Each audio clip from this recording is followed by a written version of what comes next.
Hello everyone, my name is Wayne. And I'm Rebecca. And we are your Bourbon Journey.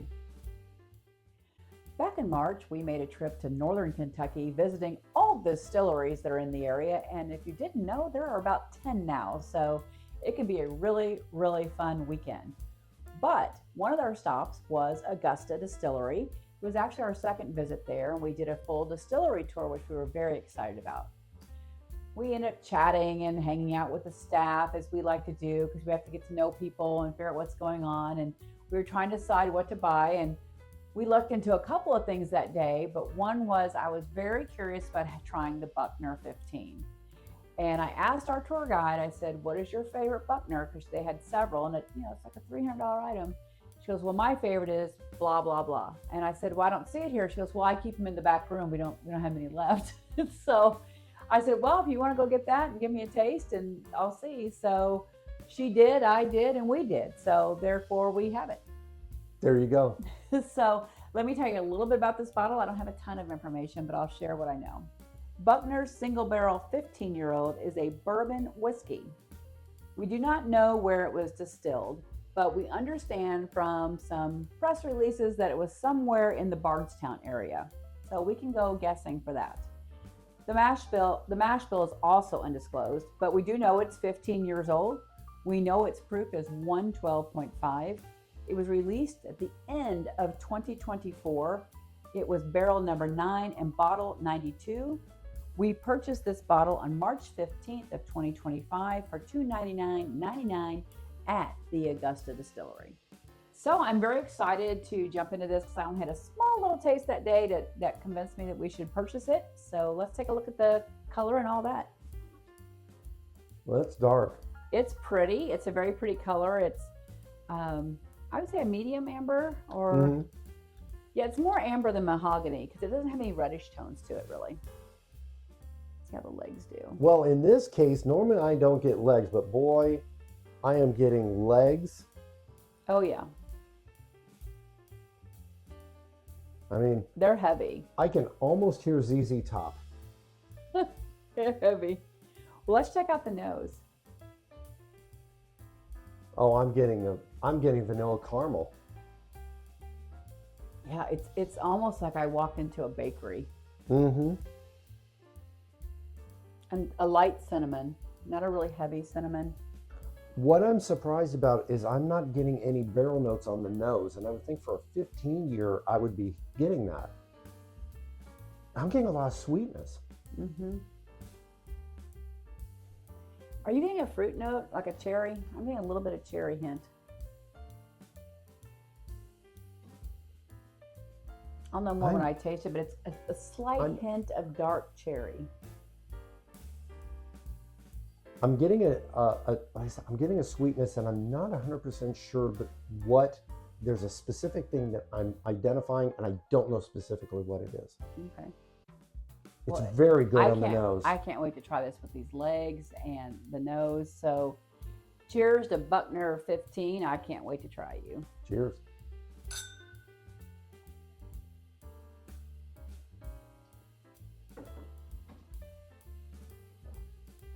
Wow. I'm definitely getting cherry.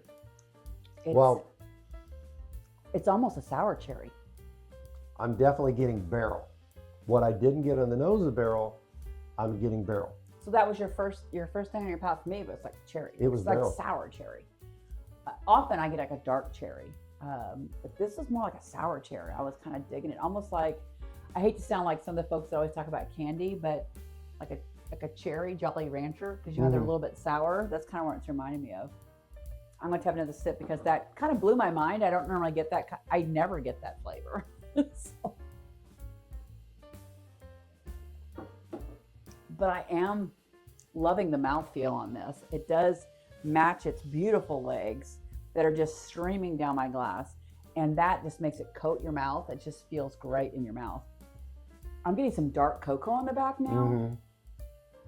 Not like finished back, but the back of my palate is dark cocoa, which is complementing that sour cherry note for me. I'm kind of excited. This is not what I recall tasting that day. course, it's in a full Glencairn, it's a full pour, so that's a little different too. What do you want to know what I think? What? It's what you're finding. This is very good. The palate does not match the nose, and that's no insult. And I love an oaky bourbon. I don't know why I've gone down this route, but it's there. And it's not like you're sucking on a tree. And I do agree there is a cherry in here, and it's not a cherry that I normally do pick up. It's definitely got a little bit more of a tang to it. Wait, so I'm calling it a sour cherry. Yeah. And so for the barrel notes, are they more like, I mean, that's probably the dark chocolate I'm getting. Is my guess. Is your barrel note is my dark chocolate. And are you getting any sweet notes? Because I mean, I got that kind of sour note with the cherry. I'm getting. Actually, I'm not. I'm getting cinnamon in the as it goes toward the back. Not talking about the finish yet. Mm-hmm. This is to me as a savory bourbon. I'm really liking it. Mm-hmm. And I'm feeling like it's going to have a lot of layers. We probably have to stay on here for 20-30 minutes with you. I did pour a little bit extra because normally we do 1 ounce pours for our tastings, but I just felt like I was probably going to want to revisit this one. I'm going to cleanse my palate. And I'm still getting, I'm still trying to identify the sweet notes. It's almost this isn't overly sweet. I'm almost a burnt caramel with some vanilla custard on top. Okay, so like a creme brulee. It's not quite as sweet as a creme brulee, but it's got that sugar note that has been torched, kind of a thing. It's probably coming from the barrel. My experience is different. This is much more for me a savory bourbon. I'm getting the barrel. I'm getting dark chocolate. I'm getting this dark sort of cherry that this is a heavy boy.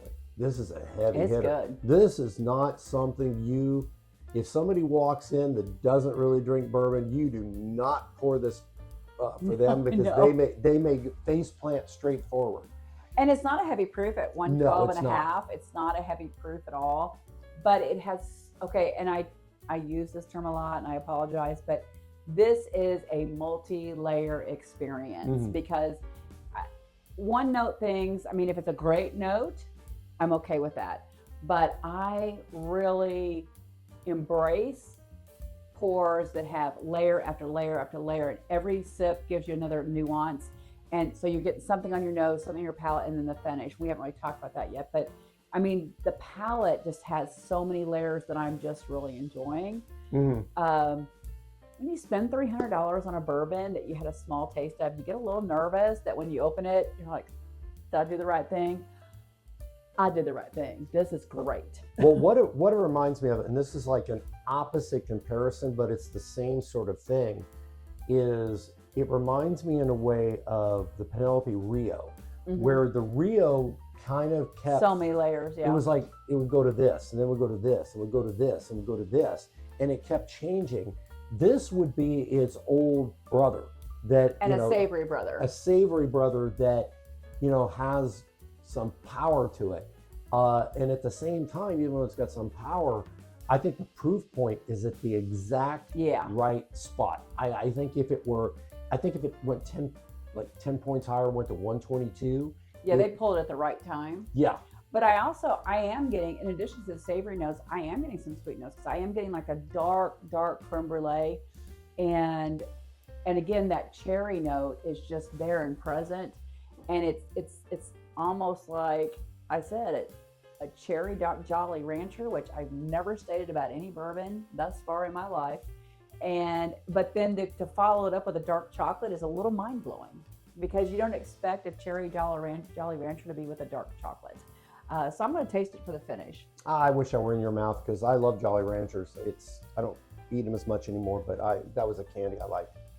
Okay, so the finish, I mean, I was noticing before it's kind of long and lingering, which again, I love a long finish because if you're a real bourbon drinker, you like to sip on it neat and just enjoy it. And part of the enjoyment in my mind comes from just sitting there, just kind of nosing it a bit. You're just taking it in, and that's part A. Part B is tasting it. Part C is when you put your glass down and you still feel it, right?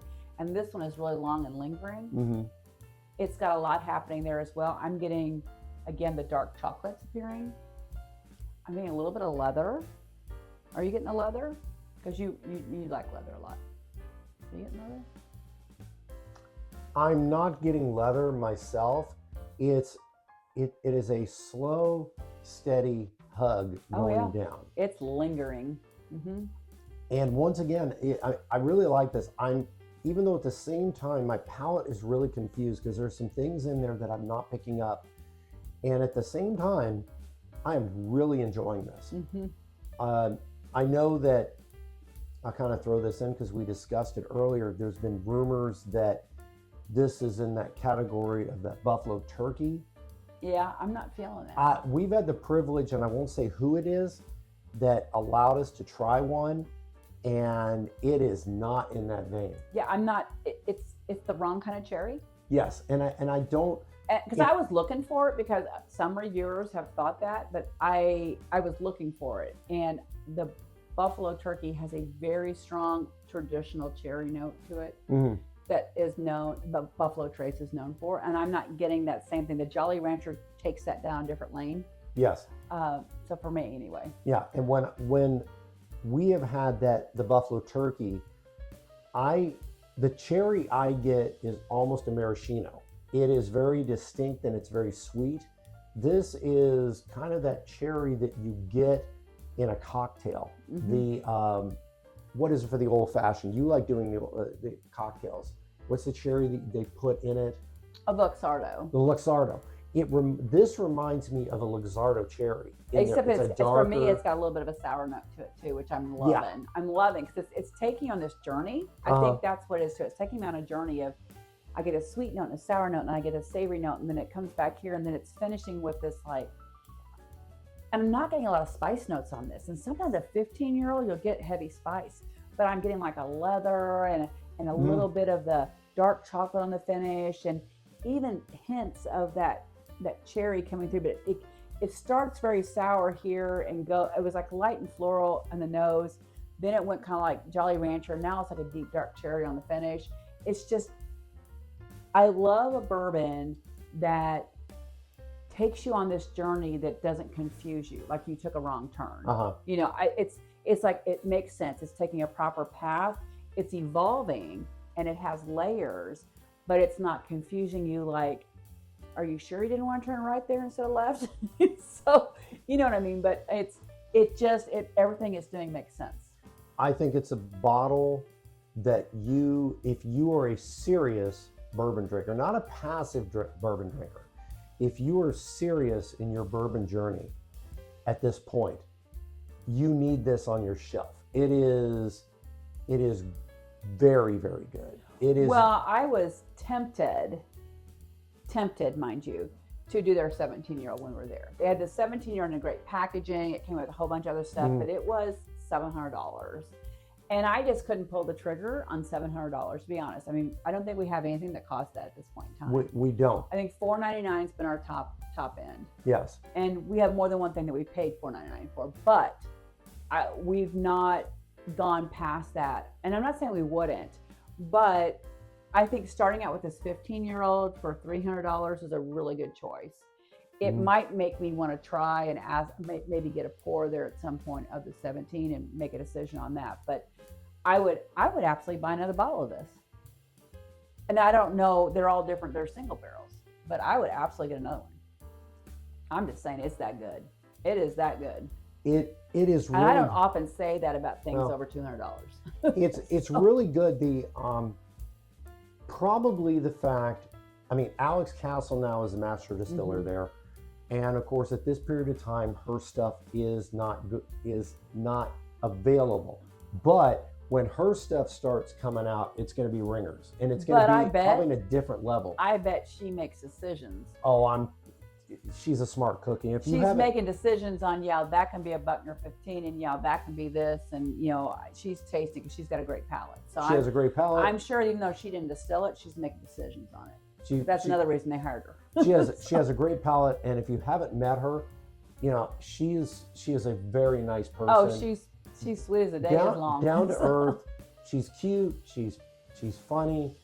She's embraced moving to the Augusta area, which is a teeny tiny little town in northern Kentucky, and she and her husband has just really embraced moving there, and they're loving it. Well, and they have another distillery almost across the street from us now. It's Becker and Bird. Yes. And, well, technically Becker or Baker and Bird is the winery. Becker and Bird is the distillery because they may have had a confrontation with a big distillery that has a baker in their name. So there's a whole bunch of reasons you go to this area, right? This is this bottle's review, but the northern Kentucky area, especially when you go out to Old Pogue, and then you come back and you've got Baker and Bird / Becker and Bird, and you've got Augusta all right there together. There's just a reason to go up to the Cincinnati / Covington area and go due east, because now there's 3 things to do there. And it's just a great day. It's a great experience, and we had a fabulous time. We did. Absolutely. We did. And we always have fun in Newport and Covington. So you just need to plan your time accordingly, that you have enough time to go a little due east and hit up Augusta and Becker and Bird as well as Oak Pogue. But these smaller ones are really starting to make their mark. And some of them are very historic. Old Pogue is historic. Yes. And Baker and Bird / Becker and Bird is historic. I mean, they have a wine cellar that survived the American Revolution, for heaven's sake. I mean, you've got to go visit them. To return to this, to kind of wrap it up, this is, I would definitely say this is one to buy again. And for me, primarily because as Alex takes over and produces her stuff, it will have a different lane, which is going to be outstanding. But it might be a little different from this. Yeah, and if you're at the distillery, they have their Augusta 8 series, which is terrific. We were fortunate to get their 100th barrel? Yes. Under Alex. So, you know, we were fortunate to get that. And then they also do their River Bend, I think it's called River Bend series. It's their local series, it's distillery only. They're a great price point, and we've purchased several of those, and they're really, really good. You can taste those there.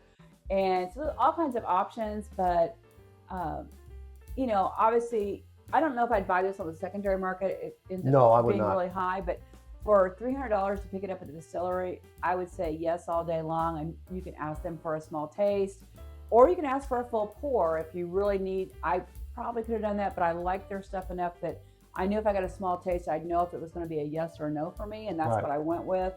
But you could also pay for a pour to get a 1 ounce pour or something to make a decision, and that's certainly they understand if you need to do that before you spend $300. But I would do this again. This is, I do not feel bad about this purchase whatsoever. I'm very excited about it, and I'm really happy we tasted it today, because now I'm going to have to open it up now and then. Yeah. What do you got to say? I just say you've got to go visit Augusta for one thing. You got to visit Augusta Distillery, and this Buckner 15 is phenomenal. I highly recommend it, and we can't wait to go back again. Always remember to drink responsibly. Please, if you enjoyed this whatsoever, like and subscribe, or ask your friends to do it as well. Cheers, and have a great day. Listen to her. Cheers.